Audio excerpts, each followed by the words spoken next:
歡迎來到新聞頻道，明星們很高興您訂閱了該頻道。檀健次和不同周度路透，幾步走出古裝質感。刷到檀健次和不同周度的路透時，我第一反應不是這套衣服好不好看，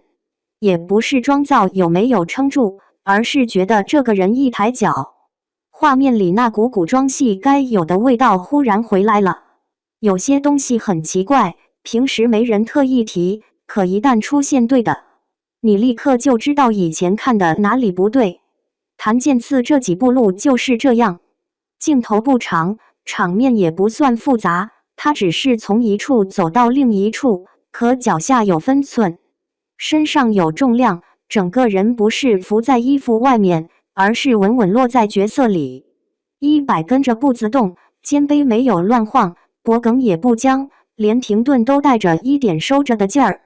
你能感覺到，這不是演員隨便走過去給路透拍到的狀態，而是他知道自己演的是誰，也知道這個人該怎麼站在那個時代裡。現在很多古裝劇最容易露餡的地方，偏偏就是走路。觀眾未必懂戲曲身段，也不一定能說清四方不該怎麼邁，可大家看得出順不順眼。有的男演員穿上寬袍大袖，身體還是現代偶像劇那套，走得急，站得散，手不知道往哪兒放，袖子也像臨時掛在身上。明明台詞裡說自己是王爺、謀士、將軍、世家公子，可一動起來就像剛從停車場趕到片場，連氣息都沒沉下來。檀健次這次被誇，其實不是因為他把一件多麼稀罕的事做成了，而是因為他把本該屬於古裝演員的基礎功課重新擺到了觀眾眼前。四方步這個東西聽着有點古早，甚至有人會覺得太講究，可他解決的不是好不好看這麼淺的問題，他讓人物有來處，讓身份有支撐。一個長期處在權力場裡的人，不會走得慌張外放；一個習慣藏心事的人，也不會把情緒全甩在胳膊腿上。步子穩住了，人物的城府才有地方落。這也是為什麼那段路透能讓人反覆看。它沒有大特寫，沒有台詞加持，也沒有後期音樂幫忙烘托，只靠演員自己的身體語言傳遞信息。你看他往前走，能看出這個角色不是簡單的溫潤，也不是硬凹出來的冷峻。他像是在把很多話壓在心裡，外面給人看的只是禮數和克制。古裝人物最迷人的地方，有時候恰恰不在說了什麼狠話，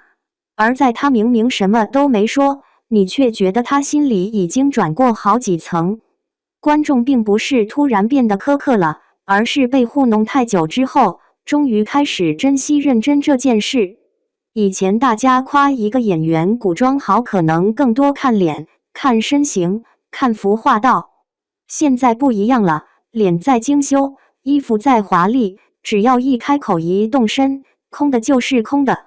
古裝不是披一件袍子就完事，它有自己的秩序感，有禮法，有距離，有含蓄，也有不同身份之間的姿態差別。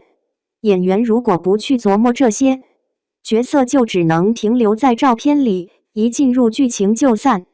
檀健次身上比較難得的是，他沒有把古裝儀態做成表演痕跡很重的端着。很多人一想表現古典感，就開始慢吞吞的抬手，眼神故作深沉，走兩步像背着千斤重擔，反而顯得假。他這段路透的舒服之處在於，有規矩但不木，有設計但不僵，步子是穩的，情緒卻還活着，整個人有一種往內收的張力。這種狀態看似輕巧，其實背後很吃功夫，因為身體一旦沒有訓練，鏡頭會把所有鬆散都放大。也難怪網友會拿這幾秒去對比內娛古裝現狀，不是大家非要抓着誰走路不放，而是古裝劇這些年丟掉的細節太多了。台詞可以靠配音補，打戲可以靠剪輯藏，濾鏡可以把皮膚抹平，可演員的身體騙不了人。站在那裡像不像那個世界的人？走起來有沒有那個角色的氣，鏡頭一給全身就全明白了。所謂儀態，根本不是粉絲用來吹的空詞，它是演員進入人物最基本的入口。一段路透不能直接決定一部劇的成色，後面劇情、表演層次、人物弧光都還要等正片檢驗。但僅憑這幾部，至少能看出檀健次沒有把古裝當成拍照營業。他願意在這些看起來不顯眼的地方下功夫，這對觀眾來說已經是很明確的信號。真正撐住角色的，往往不是熱搜上最響的那句誇獎，而是鏡頭邊角裡那些不偷懶的小細節。希望和不同周度播出後，觀眾看到的不只是一個儀態好的男主，而是一個從眼神、步伐、氣息到處事方式都完整的人物。古裝劇要重新讓人信服，靠的從來不是堆多少大場面，也不是把衣服做得多貴，而是演員一出現，你願意相信他本來就該站在那裡。檀健次這幾部路之所以能出圈，真正戳中的不是粉絲的熱鬧，而是觀眾對好好演古裝這件事已經等得太久了。